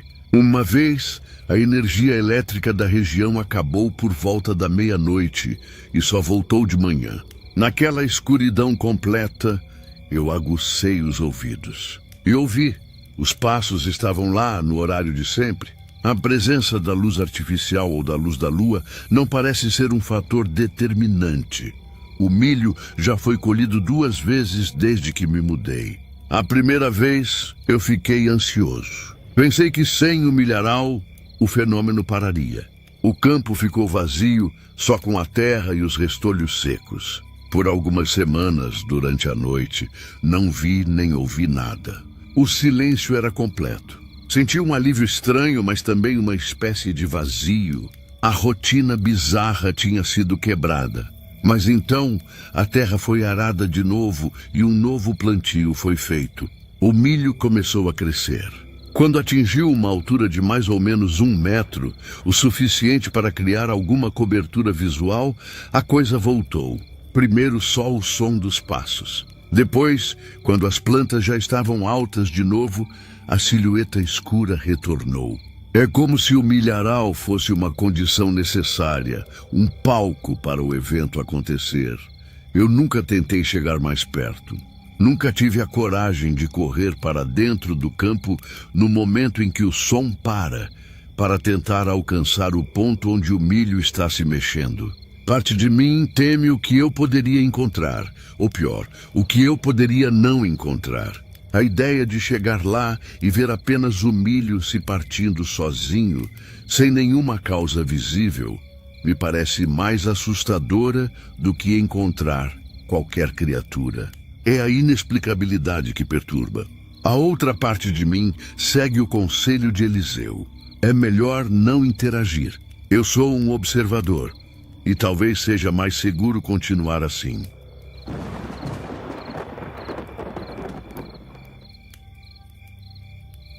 A fazenda se chama Capão Bonito e está na minha família há 3 gerações.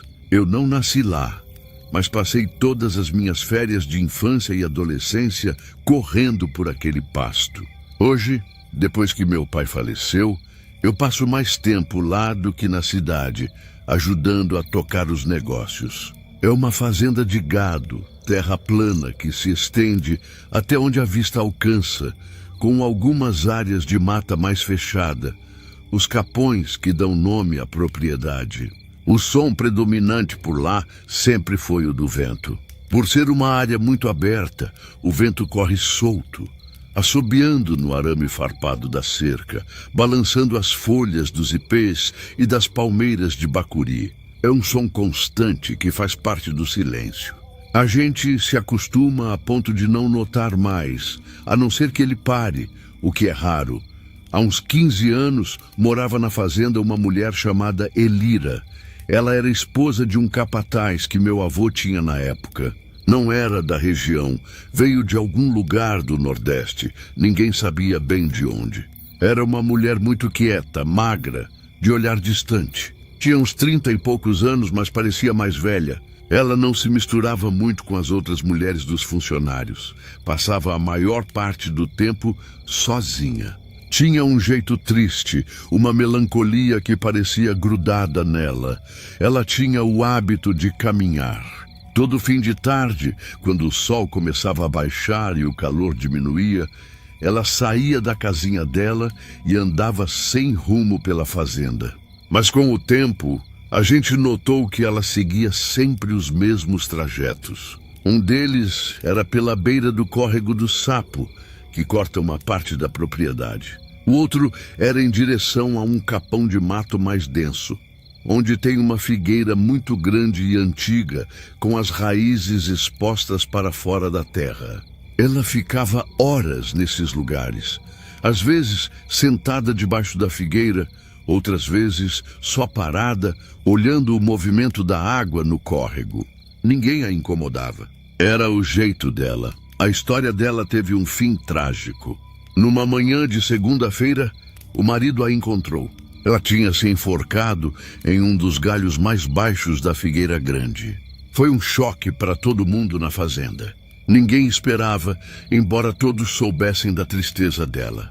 Falaram muitas coisas na época, que ela sentia falta da terra dela, que tinha uma mágoa profunda por algum acontecimento do passado, que se sentia muito sozinha. O marido dela, um homem bom, mas muito fechado, ficou arrasado.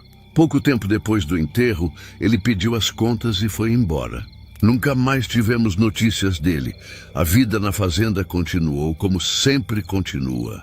A figueira virou um lugar que as pessoas evitavam, principalmente as crianças. A história da Elira foi se tornando uma lembrança triste, um fato que aconteceu no passado da Capão Bonito. Passou 1 ano, talvez um pouco mais. Foi quando os sons começaram. No início, era algo muito sutil, fácil de ignorar. A primeira vez que eu notei, estava na varanda da sede, no fim da noite. Ventava bastante, um vento sul que trazia um ar mais frio. No meio do assobio constante do vento, eu ouvi uma coisa diferente. Parecia um murmúrio, um som de voz humana, muito baixo e distante. Tão baixo que podia ser qualquer coisa. O atrito de folhas secas no chão, um bicho no mato. Durou poucos segundos e parou. Eu aguçei os ouvidos, mas só ouvia o vento. Não dei importância. Algumas semanas depois, aconteceu de novo. Mesma situação, noite, vento, eu estava do lado de fora. Desta vez o som foi um pouco mais claro. Não dava para entender palavras, mas era inconfundivelmente um som de vozes, como se várias pessoas estivessem cochichando ao mesmo tempo, muito longe. O som vinha na rajada de vento e sumia quando o vento diminuía. A direção era clara. Vinha da área do capão da figueira grande. Comecei a prestar atenção. Toda noite que ventava mais forte, eu ouvia os cochichos. Eles vinham e iam com o vento.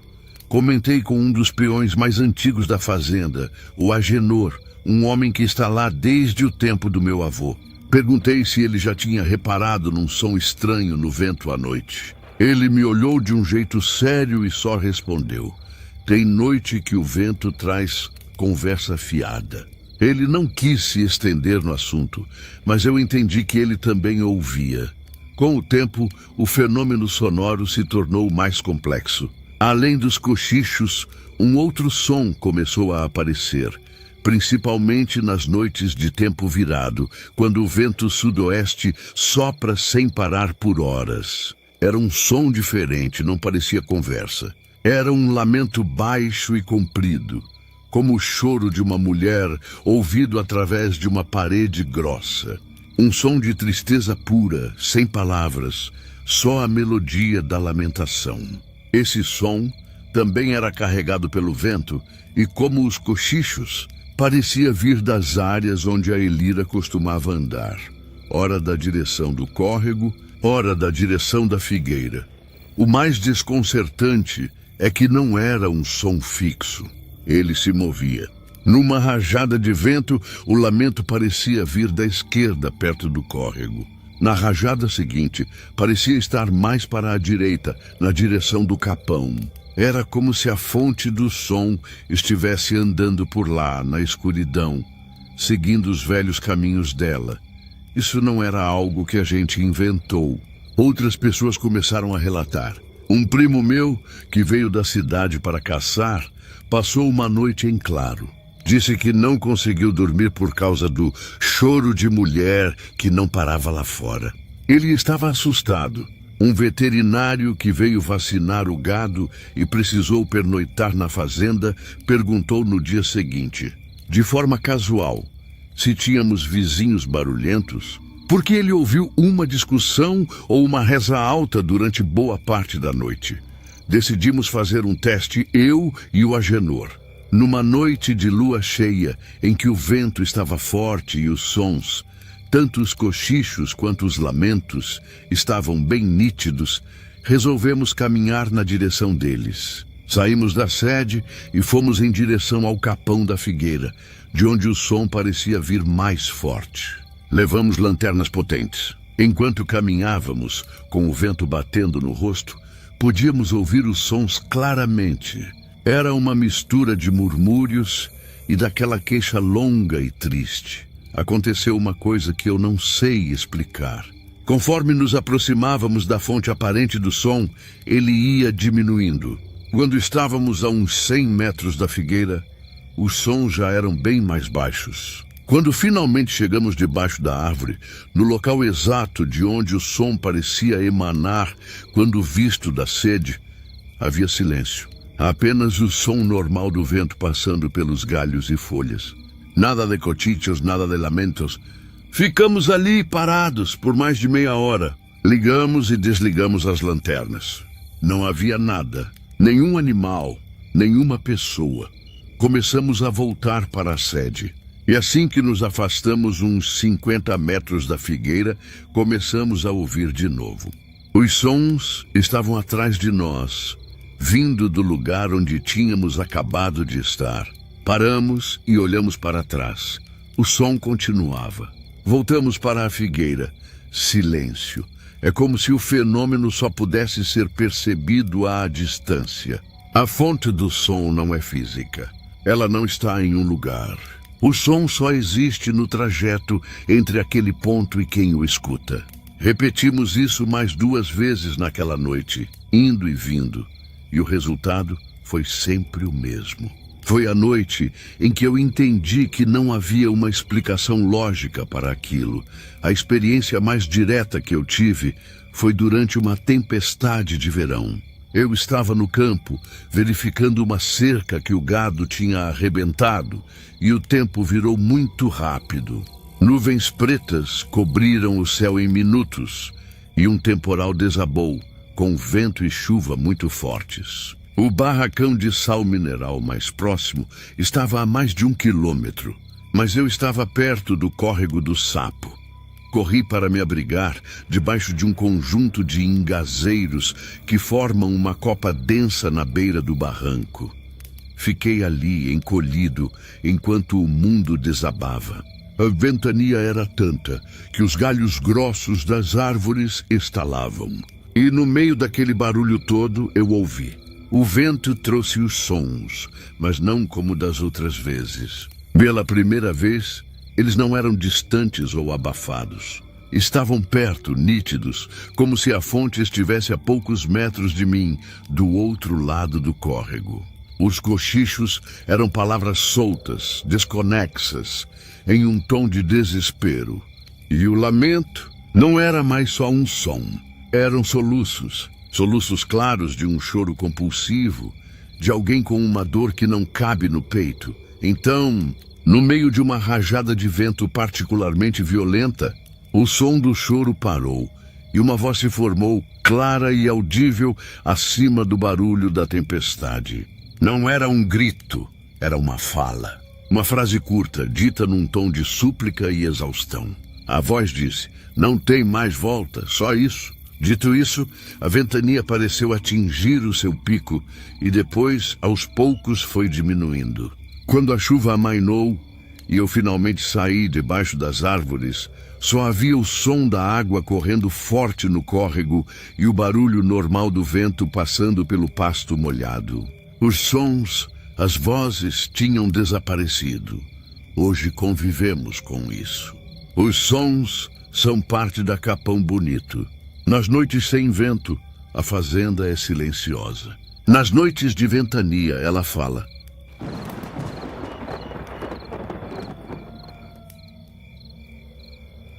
Eu sou geógrafo de formação e, no ano passado, passei cerca de 7 meses morando numa comunidade ribeirinha na ilha do Marajó, no Pará.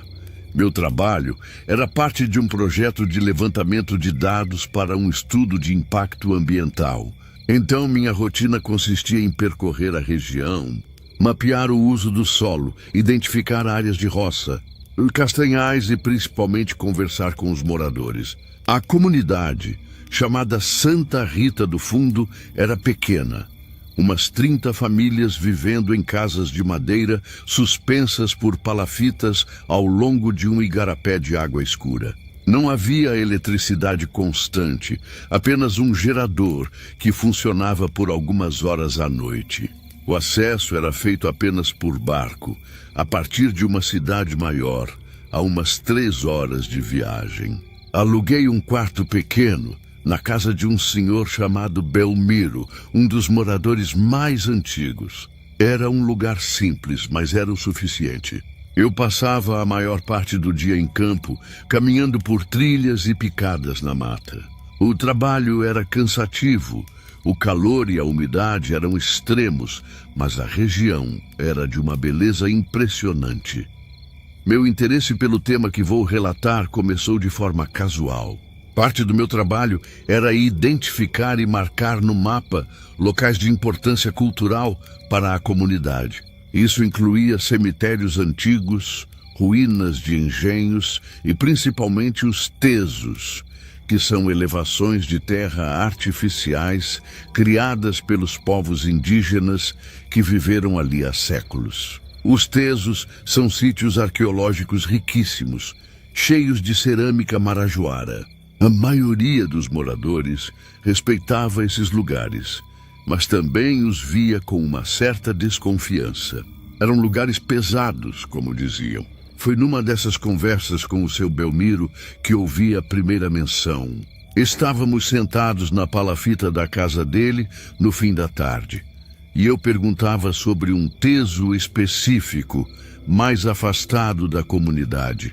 Ele me deu as direções, mas depois ficou sério e disse: doutor, se for para lá, volte antes de escurecer. Aqueles caminhos de roça, perto dos tesos, não são bons de andar à noite. Eu perguntei o porquê, esperando uma história sobre onças ou cobras. Ele balançou a cabeça. Não é, bicho. É que às vezes aparece um homem alto, negro, muito feio. Ele não faz nada, só fica parado no caminho ou perto de uma castanheira grande. Mas quem vê, pega um susto que a alma sai do corpo. Eu anotei a informação no meu caderno como um dado etnográfico. Na minha área, é comum ouvir histórias assim, fazem parte da cultura local. A descrição era vaga, mas específica o suficiente para ser interessante. Homem alto, negro, muito feio?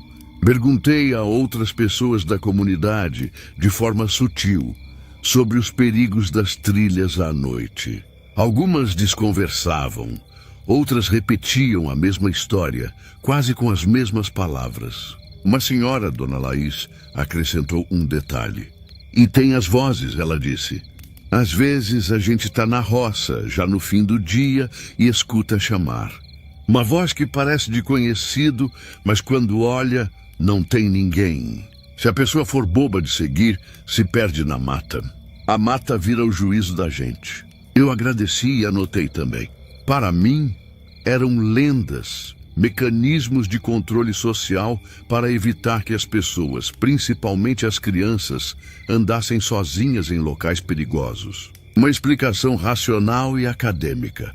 As primeiras semanas foram normais. Eu seguia meu cronograma, fazia minhas caminhadas, coletava meus dados e sempre voltava para a comunidade antes do pôr do sol, mais por precaução com animais peçonhentos do que por medo das histórias. O primeiro evento que me chamou a atenção ocorreu cerca de um mês depois da minha chegada. Eu estava trabalhando perto de um teso conhecido como Teso da Bacaba, a uns 3 quilômetros da comunidade. O lugar era uma clareira na mata, com uma elevação suave no centro. Eu estava coletando amostras de solo na borda da clareira. O dia estava nublado e a luz começou a diminuir mais cedo do que o normal. Eu estava concentrado no meu trabalho, agachado, colocando terra num saquinho. Foi quando ouvi meu nome. Foi claro, inconfundível. Adriano. A voz veio da direção da mata, do lado oposto ao caminho de volta. Parecia a voz de um homem, mas não consegui identificar de quem. Levantei a cabeça e olhei. Não vi ninguém. Oi? Eu respondi, achando que poderia ser alguém da comunidade vindo me avisar da hora. Silêncio. Apenas o som dos insetos e dos pássaros. Esperei um pouco. Tem alguém aí?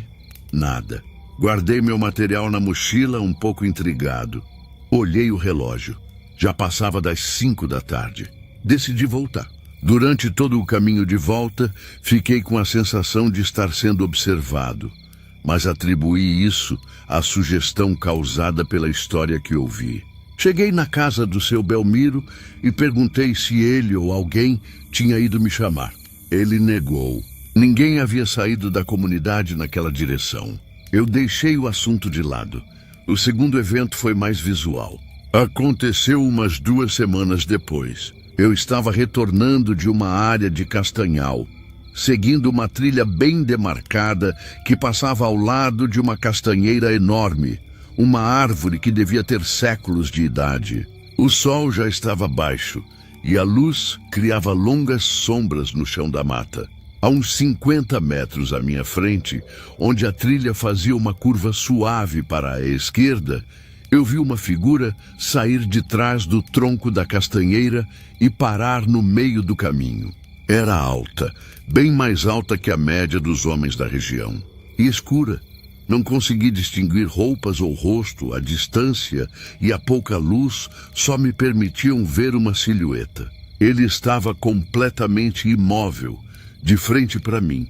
Eu parei de andar, Meu primeiro pensamento foi que era um caçador. Fiquei esperando que ele se movesse, que fizesse um sinal. Mas ele continuou parado. O silêncio era total. Não senti medo, mas um desconforto profundo, uma sensação de que algo estava fora do lugar. A figura não parecia natural. Depois de talvez 30 segundos parado, eu decidi não continuar por aquele caminho. Havia uma picada mais antiga que saía para a direita, um atalho que eu sabia que era mais longo e mais fechado, mas que me levaria de volta para a comunidade de qualquer forma. Dei alguns passos para trás, sem tirar os olhos da figura, e entrei na outra trilha. Caminhei rápido, o som dos meus próprios passos parecia muito alto. Não olhei para trás para ver se a figura ainda estava lá. Cheguei na comunidade já no escuro, suando mais pelo nervosismo do que pelo esforço. Não comentei nada com ninguém. O que eu diria? Que vi um homem alto parado no meio da mata. Esses 2 eventos me deixaram mais atento. Continuei meu trabalho, mas com uma cautela redobrada. Comecei a carregar um facão, mais pelo conforto psicológico do que por achar que ele teria alguma utilidade. Passei a prestar mais atenção aos sons e às sombras ao meu redor. O incidente principal, no entanto, e a razão pela qual estou escrevendo isso, aconteceu no meu 4º mês na região. Eu precisava visitar uma área de roça abandonada que ficava a uns 6 quilômetros ao sul da comunidade, num lugar que nem o seu Belmiro conhecia bem. Era uma área mais isolada. Avisei a ele meu destino, como sempre fazia, e levei água, comida, um GPS de mão e baterias extras. A caminhada foi longa e difícil. A trilha era pouco usada e em vários trechos sumia, me obrigando a abrir caminho com o facão. Levei quase 3 horas para chegar. O lugar era uma grande clareira, tomada por vegetação secundária, com alguns pés de mandioca e bananeiras selvagens crescendo no meio. No centro, havia um pequeno teso quase imperceptível. Passei a manhã e o início da tarde fazendo meu trabalho. Medições, fotografias, anotações. O calor era intenso e o ar parado. Por volta das 3 da tarde, eu estava sentado na sombra de uma árvore na borda da clareira, fazendo um lanche. Foi quando as vozes começaram. Não era como da outra vez que chamaram meu nome. Desta vez, parecia uma conversa. Eram múltiplas vozes, baixas, indistintas. Parecia um grupo de pessoas conversando a uma certa distância, dentro da mata. Os sons vinham da direção leste. Fiquei em silêncio, tentando entender o que diziam, mas as palavras eram abafadas, como se eu estivesse ouvindo através de uma parede. A possibilidade de encontrar outras pessoas ali era quase nula. Caçadores, talvez? Pescadores de algum outro igarapé? A curiosidade profissional falou mais alto. Eu era um pesquisador, e um encontro inesperado poderia render informações valiosas. Guardei minhas coisas na mochila e comecei a caminhar na direção do som. Entrando na mata. A mata ali era mais densa, de terra firme, com árvores altas e pouca vegetação rasteira, o que facilitava a caminhada. As vozes continuavam, sempre um pouco à minha frente. Eu andava uns 20 metros, parava para escutar, e elas pareciam estar sempre à mesma distância. Já estou indo! Eu gritei uma hora pensando que poderiam ser trabalhadores de alguma outra localidade. Não houve resposta. A conversa continuou no mesmo tom baixo e constante. Continuei seguindo o som por, eu não sei, talvez uns 15 ou 20 minutos. Eu estava tão focado nas vozes que não prestei muita atenção ao caminho. Em um determinado momento, as vozes simplesmente pararam. De um segundo para o outro, o silêncio caiu, quebrado apenas pelo zumbido incessante dos insetos. Parei e olhei ao redor. Eu estava no meio da mata fechada. Não havia sinal de pessoas, nem de trilha, nem de nada. A sensação foi imediata e desconfortável. Eu estava perdido. Tentei manter a calma. Eu tinha um GPS. Tirei o aparelho da mochila e o liguei. Esperei ele encontrar o sinal dos satélites. Demorou mais do que o normal, por causa da copa fechada das árvores. Quando finalmente conectou, olhei a tela. Segundo o aparelho, eu estava a apenas uns 800 metros da clareira onde eu havia almoçado. A direção apontava para o que eu achava ser o sul. Estranho, eu tinha certeza de que tinha andado para o leste. Confiei no aparelho e comecei a caminhar na direção indicada. Andei por uns 10 minutos. O terreno era plano, sem grandes obstáculos. Parei e chequei o GPS novamente. Agora ele dizia que eu estava a 1 quilômetro da clareira. Eu tinha me afastado, mesmo andando na direção que o aparelho mandava. Pensei que o GPS estava com defeito, interferência do magnetismo do solo, talvez. Desliguei e liguei de novo. A mesma coisa. Guardei o aparelho frustrado. Decidi usar o sol como guia, mas o dia estava encoberto e a luz que passava pelas folhas era tão difusa que era impossível determinar a posição exata do sol. Foi aí que um pânico frio começou a se instalar. Eu estava sozinho, numa área que ninguém conhecia bem, e minhas ferramentas de navegação não eram confiáveis. Decidi tentar refazer meus passos, procurar por alguma pegada, algum galho quebrado. Mas o chão da mata era um tapete de folhas secas, tudo parecia igual. Cada árvore parecia idêntica à anterior. Comecei a caminhar no que eu achava ser a direção de volta. Depois de um tempo, me deparei com uma árvore muito específica, com um cupinzeiro grande e escuro na base. Eu tinha certeza de que já tinha passado por ela.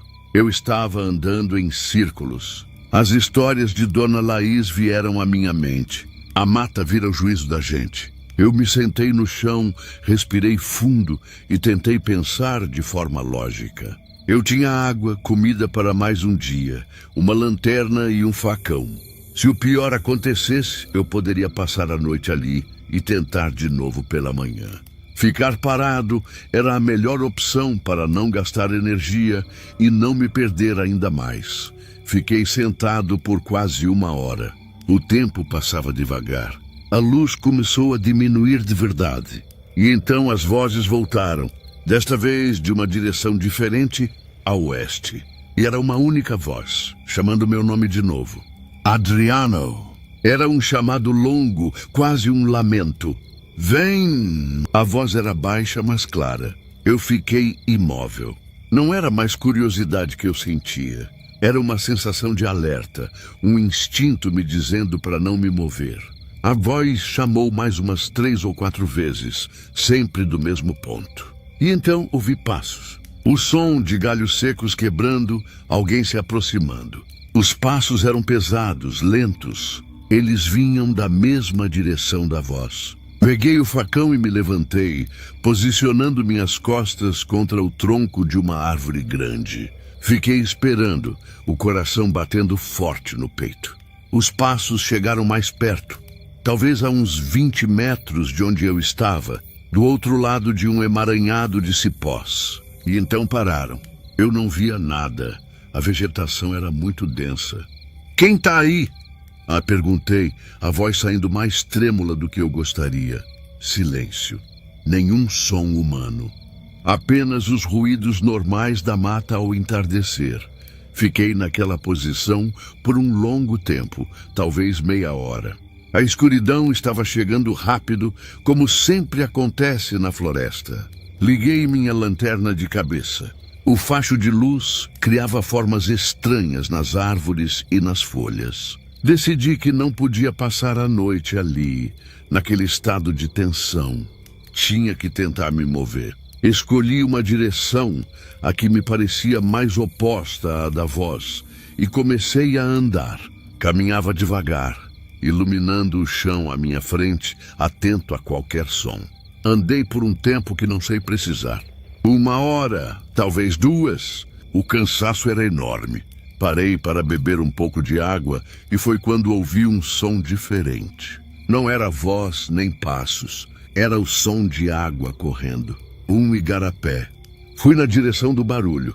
Depois de uns minutos, cheguei à margem de um pequeno curso d'água, não muito largo, com uns 2 metros de margem a margem. A água era escura. Eu não reconheci o lugar, mas sabia que seguir o curso d'água para jusante, ou seja, no sentido da correnteza, era a melhor chance de encontrar um lugar habitado. Comecei a seguir a margem do igarapé.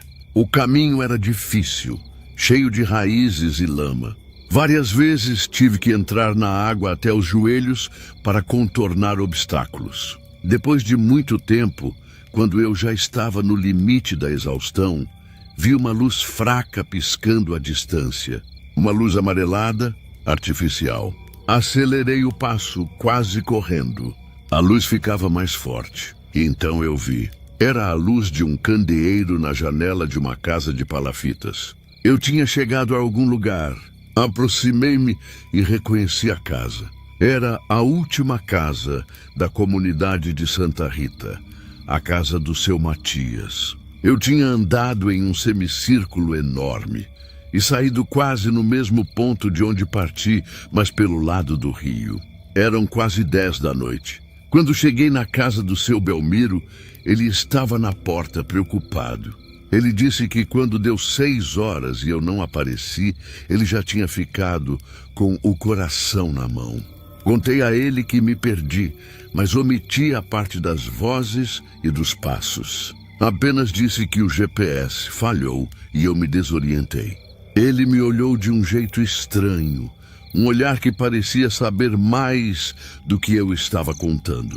Ele apenas disse: acontece. Essa mata tem seus segredos. O importante é que o senhor achou o caminho de volta.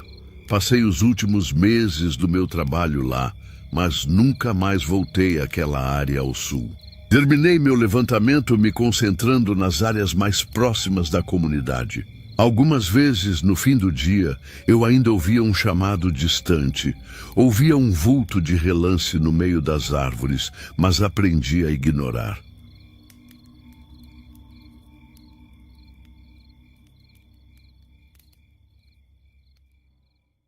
Se um dia você notar seu cachorro agindo estranho, como se tentasse imitar você, não comemore. Se ele andar em 2 patas, mover as mãos como gente ou até tentar falar, não olhe nos olhos dele. Primeira regra: finja que não percebeu. Continue normalmente, sem medo ou surpresa. Segunda regra: afaste-se devagar. Vá para o quarto e tranque a porta, verificando se não há brechas por onde ele possa entrar. E por último, esconda-se debaixo da cama, em silêncio absoluto. Se ouvir batidas na porta, não responda, mesmo que seja a voz de um familiar chamando seu nome, porque quando um cachorro começa a agir como humano, ele já não é mais o seu cachorro.